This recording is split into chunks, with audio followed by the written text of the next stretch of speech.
yang mengangkat derajat kita di sisi Allah, dan pakaian takwa yang dapat menutup cacat batin kita di depan Allah.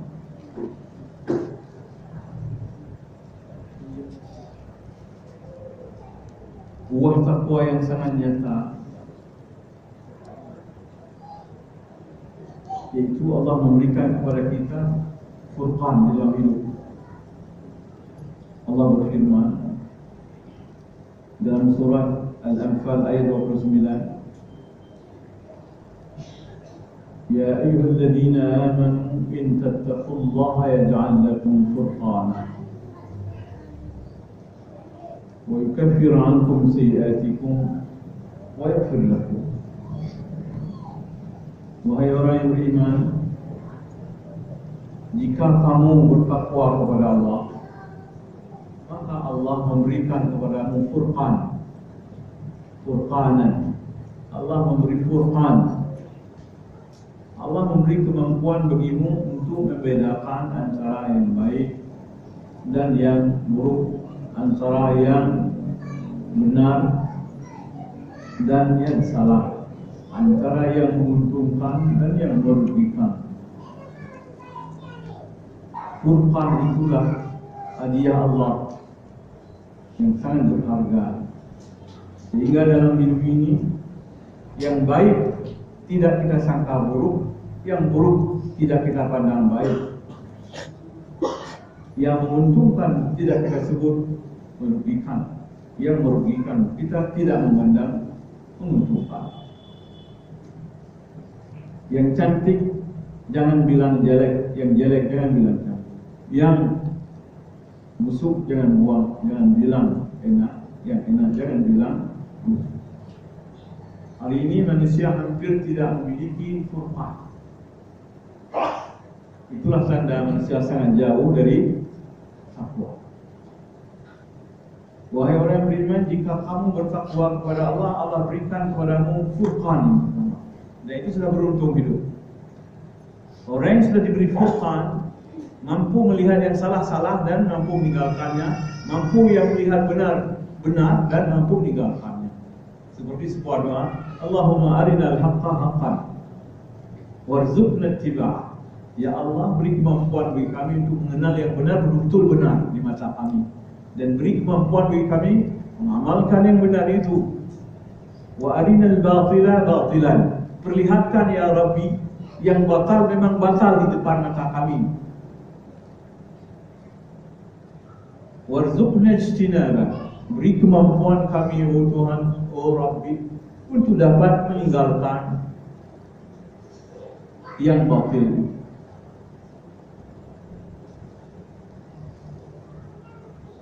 Ini pesan saya malam ini pada kita semua. Mudah-mudahan hidup kita sejak sekarang dengan furqan. Kita bedakan, jangan dicampur. Yang salah, yang ada yang enggak. Dan ini sifat paling berharga, satu disiplin jiwa yang sangat berharga. Bila orang dalam hidupnya bisa membedakan yang salah dengan yang benar. Hadiah yang kedua, wa yukaffir 'ankum sayyi'atikum. Sifat-sifat buruk yang ada dalam dirimu, tabiat-tabiat jelek yang ada dalam dirimu terkikis dengan takwa ini, terusir. Kalau dalam dirimu banyak sifat buruk, banyak sifat yang tidak baik, itu maknanya ketakwaan belum ada. Sebab dalam diri sifat itu berdekatan pertama, bertetangga sifat baik dan buruk. Tetapi yang unggul itulah yang menang. Kalau sifat buruk unggul, maka menanglah dia di atas sifat baik. Kalau sifat baik unggul, maka menanglah sifat baik di atas sifat yang buruk. Begitu takwa ada, semua sifat buruk, tabiat buruk disapu oleh Allah. Yukaffir 'ankum sayyi'atikum. Allah hilangkan. Yang ketiga, wa yaghfir lakum. Allah memberi ampunan terhadap dosa-dosa. Semua kita berdosa. Jangan merasa aman daripada dosa, saudaraku. Dosa yang sudah bertumpuk-tumpuk berpuluh tahun yang silam. Tidak mudah hilangnya dosa tanpa taubat. Tapi Allah menjamin kalau kamu sudah bertakwa, semua bentuk dosa dimaafkan oleh Allah. Karena itulah selalu saya mulai pada 45 dengan pesan-pesan. Baik, sekarang kita lanjutkan pengajian.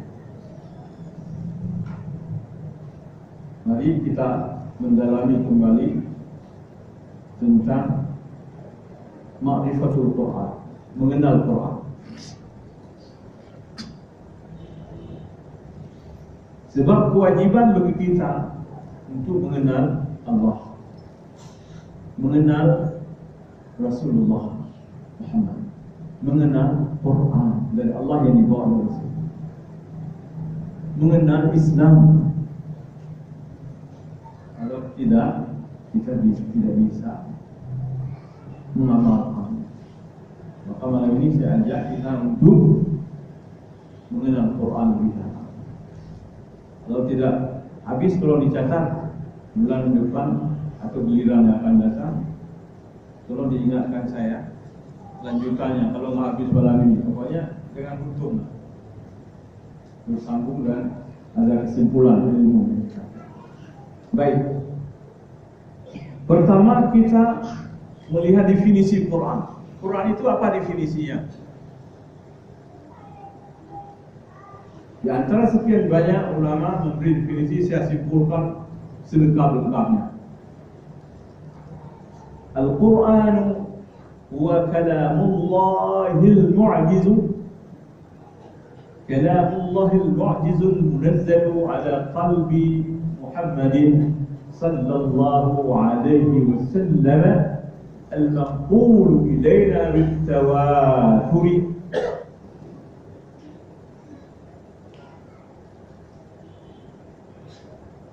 بلفظ عربي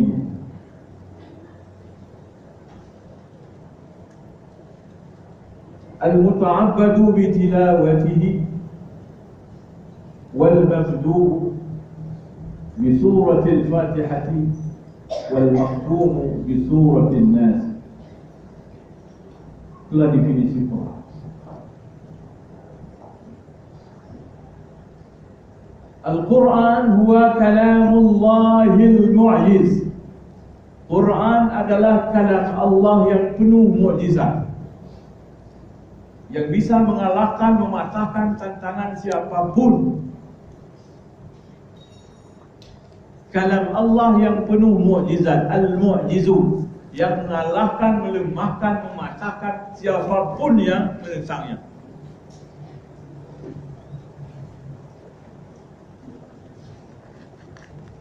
Al-munazzalu, yang diturunkan ala qalbi Muhammadin sallallahu alaihi wasallam, yang diturunkan kepada atau ke dalam hati Muhammad sallallahu alaihi wasallam bilafdhin arabiyyin mubin, dengan bahasa Arab yang sangat terang dan jelas. Al-manqulu ilaina, yang disampaikan kepada kita bitawaturi, secara sistematis dan tawatir, jelas jalannya, terang, bukan kabar ahad, bukan orang satu orang, semua meriwayatkan dan menyampaikannya kepada kita. Al-manqulu ilaina bitawaturi. Al-maktubu, yang ditulis fil masahifi, dalam bentuk mushaf. Yang ada dalam HP ini, walaupun ada Quran, itu tidak disebut Quran. Dia dalam mushaf, tapi bisa baca, enggak apa, cuman tidak masuk ke dalam definisi Quran. Quran itu yang tertulis di dalam mushaf. Al-muta'abbadu bitilawatihi, yang bernilai ibadah bagi orang yang membacanya. Dengan membacanya dapat ibadah, nilai konten, nilai ibadah. Kalau kita baca Quran nggak dapat nilai ibadah. Sama jalan tidak dapat. Membaca Al-Quran dapat nilai ibadah.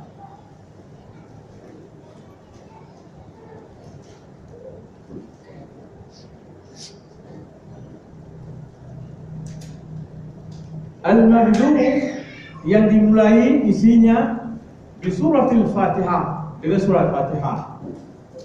Al-Mahdum di suratil Nas dan diakhiri dengan surat Nas. Itulah Quran.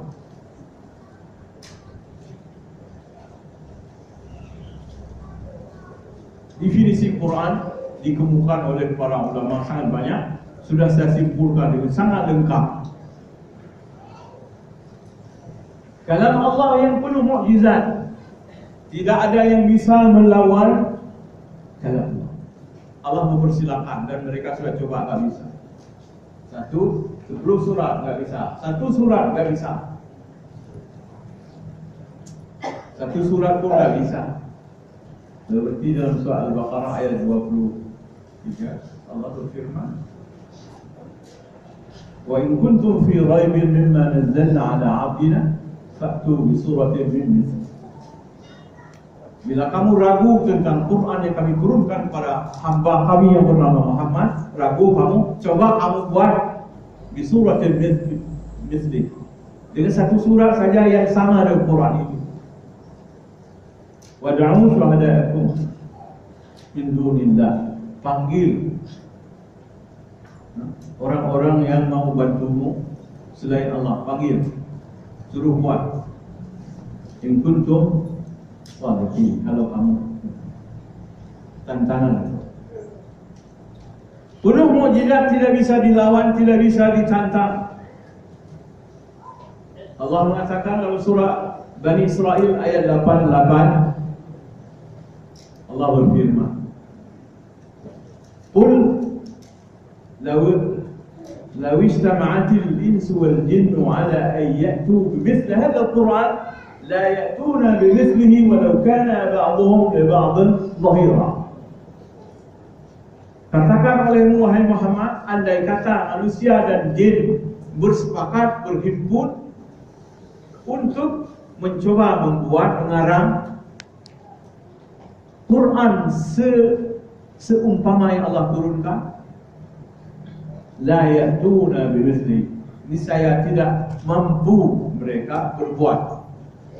Walau kana ba'dhum li ba'dhin dhahira, walaupun sebahagian mereka jin dan manusia saling membantu. Profesor jin, profesor manusia duduk, doktor jin, pakar manusia duduk, bersepakat kita buat Quran. Allah katakan la ya'tuna bimithlihi, tidak akan bisa, tidak akan bisa. Mu'jiz, dia mengalahkan. Apalagi sekarang semakin tersingkap. Ayat Quran ini 1322 ayat untuk menyatakan tentang alam raya. 1322 ayat. Itu tidak berbicara tentang hukum, tentang agama, berbicara tentang alam raya. Setelah dipelajari di zaman teknologi super canggih ini, diketahui dapat mukjizat 1800 buah yang mengagumkan, yang menandakan ini datang dari Allah. Tidak ada campuran seorang manusia dan seorang makhluk pun.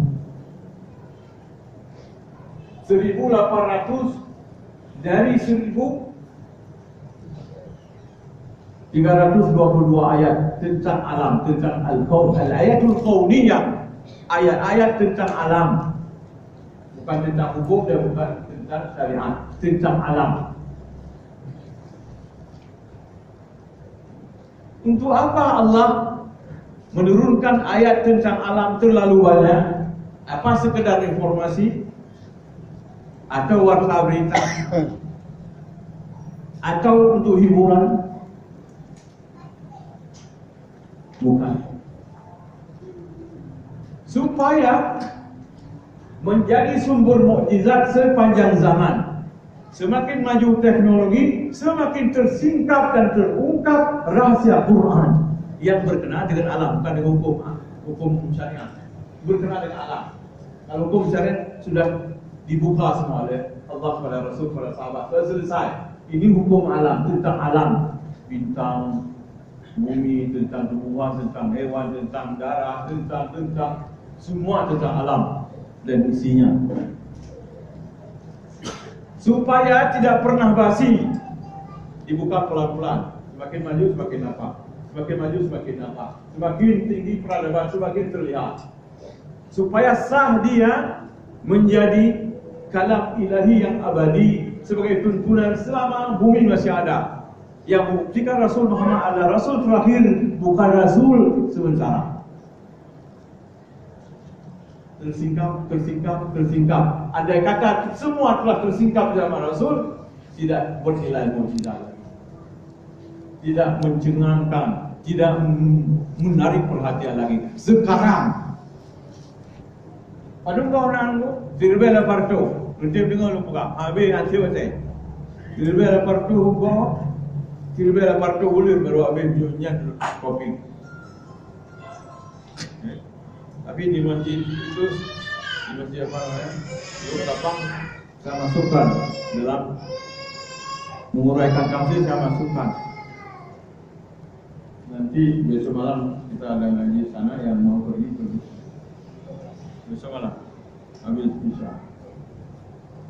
Ini situ pengajian tafsir, tapi saya masukkan uraian yang penuh mukjizat yang menurut kemampuan orang yang berpikir tidak terlalu dalam, sebab terlalu hebat. Bagaimana bang? Filipin berdoa bang. Bagaimana? Dari Filipin, lihat tu 22 ayat. Anda dengar? Katalah anda. Dengar lagi ya.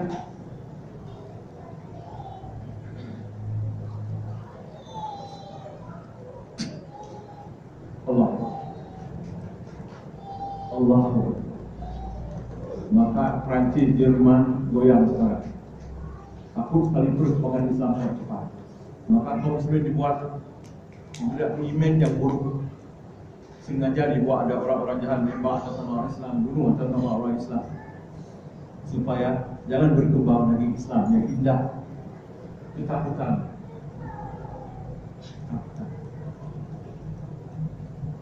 Malah pendeta-pendeta di Prancis mengakui apa yang terjadi selama ini, teror itu adalah usaha sengaja dibuat untuk menjelekkan Islam supaya orang benci mereka.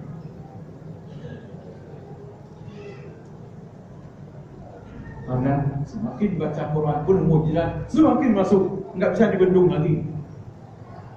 Tidak bisa dibendung.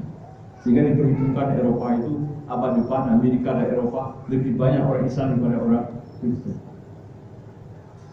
Apalagi dengan sebab perang di Syria, berjuta-juta kaum muslimin masuk. Walaupun sekarang ditampung oleh gereja, tapi itu karena terpaksa, mereka tetap beriman dan orang Islam. Itu mereka yang membuat tipu daya, akhirnya menerima padahnya kata orang Indonesia, menerima akibatnya menampung berjuta-juta orang. Dulu mereka pikir ringan buat kekacauan, sekarang merasakan seluruhnya terimbas dari peristiwa menjelekkan kaum muslimin sehingga terjadi pertumpahan darah di mana-mana. Dan dengan sebab demikian mereka memperlihatkan hambatan supaya Islam jangan berkembang. Tetapi Allah mengatakan yuriduna liyutfi'u nurallahi bi afwahihim wallahu mutimmu nurihi walau karihal musyrikun. Mereka ingin memadamkan cahaya Allah dengan mulut mereka, dengan kampanye, dengan pengaruh media yang berada seluruhnya di tangan mereka. Yuriduna liyutfi'u, untuk memadamkan nur Allah bi afwahihim, dengan mulut-mulut mereka. Wallahu mutimmu nurihi, tetapi Allah akan menyempurnakan nurnya, cahayanya, walaupun orang-orang musyrik itu benci dan tidak senang. Ini hakikat sebuah kebenaran. Kita tidak datang menindas orang. Kita tidak datang mengacau balaukan hidup orang. Tidak. Kita datang memperlihatkan kebenaran dengan benar supaya orang mengikutnya dan mengamalkannya secara konsekuan dalam kehidupan. Al-Mu'jiz, penuh mukjizat. Al-Munazzal, yang diturunkan oleh Allah ala qalbi Muhammadin, ke dalam hati Nabi Muhammad. Dari siapa? Dari Allah. Allah berfirman dalam surah Syu'ara 192 sampai 195. Dalam surah Syu'ara Allah mengatakan, wa innahu latanzilu rabbil alamin nazala bihi ar-ruhul amin ala qalbika litakuna minal munzirin bilisanin arabiyyin mubin. Surah Asy-Syu'ara, surah Asy-Syu'ara 192-195. Innahu, sesungguhnya Quran itu latanzil, benar-benar diturunkan, min Rabbil Alamin, latanzil Rabbil Alamin, diturunkan oleh Allah, Rabbul Alamin, Rabbul Alamin, dari Allah. Nazala bihi Ruhul Amin, nazala bihi An-Nurul Amin, Ar-Ruhul Amin, dibawa turun Quran itu oleh Ruhul Amin, ruh yang terpercaya, yaitu Jibril, ala qalbika, ke dalam hati Muhammad, litakuna minal munzirin, supaya kamu menjadi salah seorang daripada pemberi peringatan kepada manusia, yaitu jadi rasul. Bilisanin arabiyyin mubin, dengan bahasa Arab yang sangat jelas.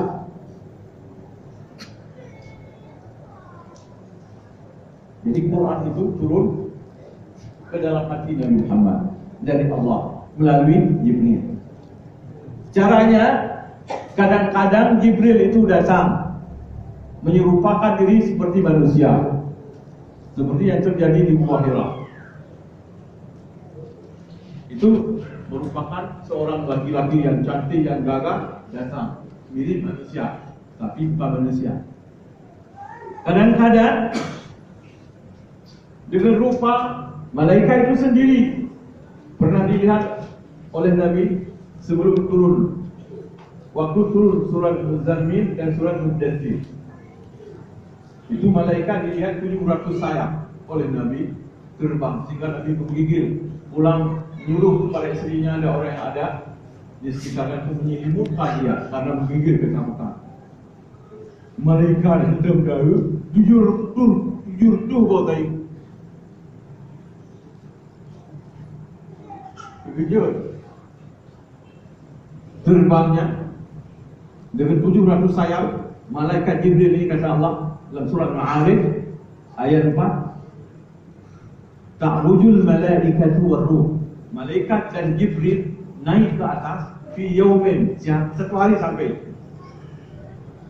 Ma'arij, Al-Ma'arij ayat 4, ta'rujul malaikatu war-ruh ilaihi fi yaumin, dalam satu hari.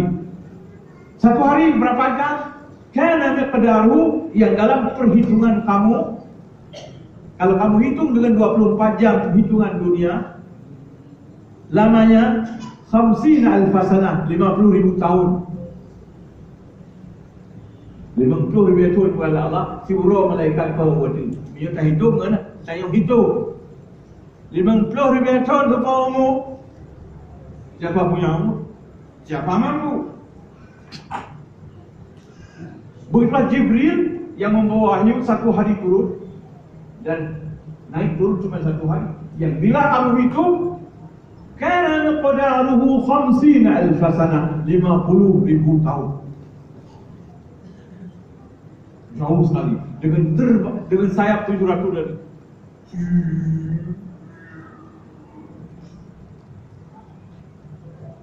alam lain yang Allah gambarkan itu tercapai kalau dihitung dengan hitungan manusia 50,000 tahun. Cuma bagi malaikat cuma sehari. Lebih dahsyat lagi perjalanan Isra Mi'raj Nabi Muhammad cuma setengah malam, mengharungi seluruhnya dengan satu sultan, kemampuan khusus yang tidak pernah diberikan kepada siapa-siapa. Diberikan kepada Muhammad Nabi terakhir, Rasul terakhir yang membawa wahyu, menerapkan syariat kepada umat yang tidak bisa dimiliki, dilampaui oleh siapapun selain Muhammad yang telah diberi sultan. Subhanallah. Kadang-kadang wahyu itu turun dalam bentuk mimpi, tetapi mimpi yang benar menjadi kenyataan. Allah bilang, laqad sadaqallahu rasulahu ar-ru'ya bil haqqi. Sungguh Allah melahirkan mimpi Rasul menjadi kenyataan. Jadi Rasulullah bermimpi, Rasulullah nampak dalam melawan Quran. Nabi Ibrahim lupa, Nabi Yusuf lupa, hidup nak lupa Rasul. Nabi Yusuf lupa, dungin, tahu dungin bintang kiblat boy 7. Nabi Ibrahim lupa, usianya Nabi Muhammad sama-sama lupa. Nah, si orang lupa apa yang Nabi akan lupa, kubar dari tutup rumah, memberi bajuri, home. Anak pun apa yang masalah.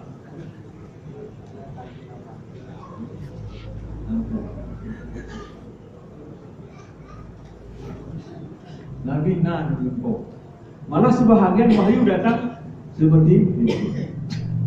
Sebahagian wahyu tidak disadari oleh Nabi karena alam dadaan. Betul malaikat waktu Nabi tengok betul. Artinya jangan kanan. Aneh, betul. Kadang-kadang wahyu turun melalui suara lonceng. Kadang-kadang seperti suara lebah. Suara lonceng dan suara lebah merupakan jenis wahyu yang sangat berat bagi Nabi. Sehingga kalau beliau sedang naik onta atau kuda, onta dan kudanya terhempas ke tanah, berlum berubah. Sehingga orang kafir bilang Muhammad kena penyakit ayat, iaitu pengoboi.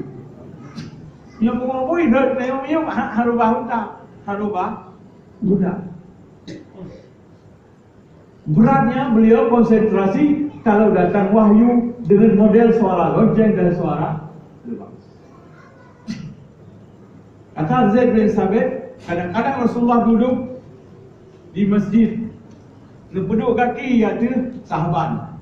Zaid bin Sabit, kalau datang wahyu tiba-tiba, maka menjerit orang ini menangis, kamgintan kaki urungnya dan kaki Rasulullah, gehar lebih gehar daripada besar, lebih berat. Setelah selesai Rasulullah bangun, terlihat keringatnya besar-besar dan itu beliau membaca tulis. Tadi tak ada. Setelah tadi mendengar suara lonceng atau suara lebah, beliau konsentrasi ini juga. Dan itu baru dibaca. Miot ada pegang-pegang handra. Bakar lagi lu sama kedua. Kacau optir baru kacau kau mandul apa. Ubi bedo belak. Ya kau gua pun. Di antara muka sesungguhnya. Yang sesungguhnya ini memang nyata. Orang jadi saksi benar-benar wahyu itu turun. Itu munazzal yang diturunkan ala qalbi Muhammadin ke dalam hati Muhammad, yang telah dipersiapkan Allah begitu rapi. Ura-ura salamnya, cara dengarnya, di sini Nabi bisa mendengar wahyu, bisa mendeteksi, bisa memahami dan bisa membaca halnya.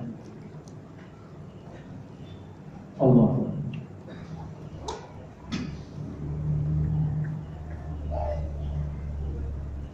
Dikumpulkan dalam dada Muhammad oleh Allah. Dan itu dibaca, setelah dibaca baru suruh baca pada Nabi.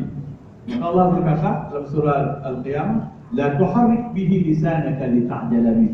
Bagaimana tak gerak lidah saya baca laju. Tak boleh. Jangan begitu dulu kamu baca terus. Inna alaina jam'ahu wa qur'anahu.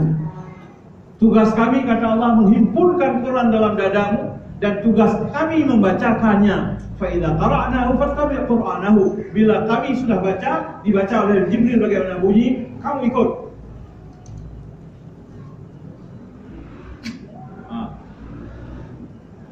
Subhanallah. Jadi Nabi tidak baca sendiri. Setelah Jibril membaca, beliau meniru. Allah yang suruh, la tuharrik bihi lisanaka bihi. Jangan kamu gerakkan cepat lidahmu membaca begitu turun. Kewajiban inna alaina jam'ahu, sesungguhnya kewajiban kami menghimpunkan Quran dalam dadamu Muhammad. Jangan wa Qur'anahu, dan kami pula yang memberi model bacanya. Fa idza qara'nahu, bila kami telah membacanya, yaitu Jibril membaca, fattabi' Qur'anahu, ikut olehmu wahai Jibril bacaan Jibril, oleh Muhammad bacaan Jibril. Kan kegura-gura betul-betul dari Allah, dan model baca juga dari atas. Maka dia benar-benar kalam Allah. Dia penuh dengan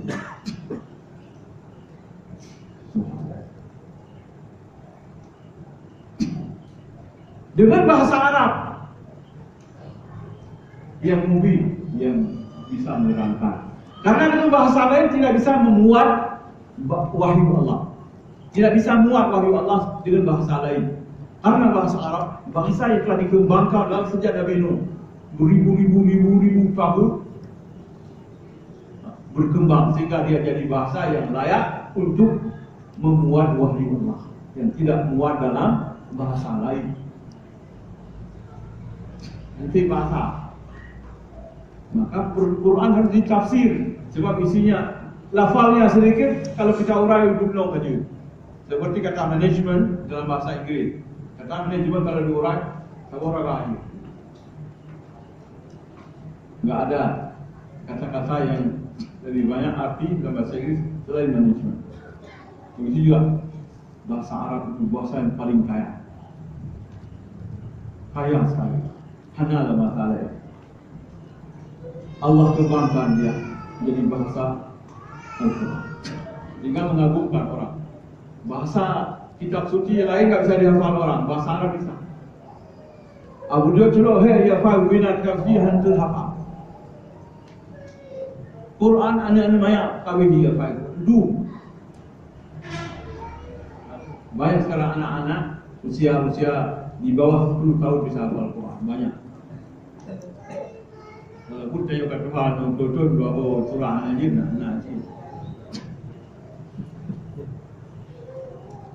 anak-anak maya negara sudah banyak. Allah mukjizat Allah, orang beriman Allah beri jalan. Baik, al-manqulu ilaina, yang dipindahkan kepada kita Quran ini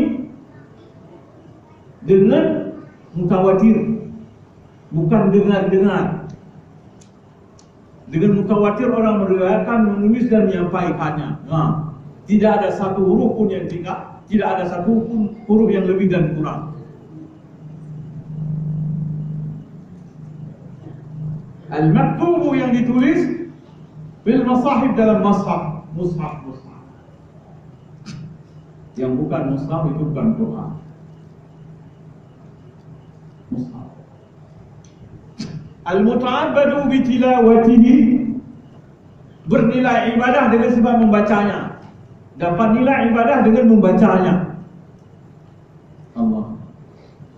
Semakin lu baca Quran, semakin lu nilai ibadah membaca.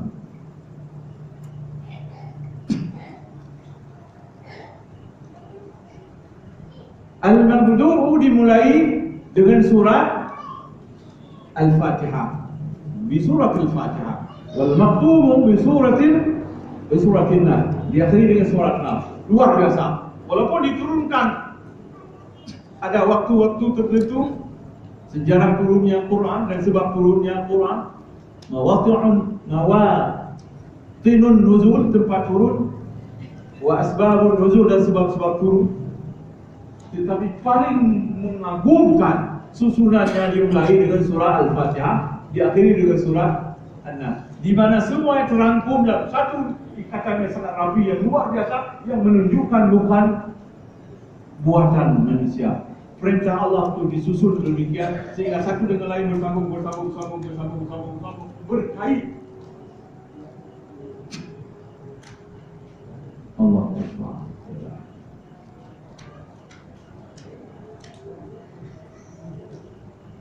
Habis Isya kita bahas tentang fungsi Al-Quran. Fungsi Al-Quran itu definisi.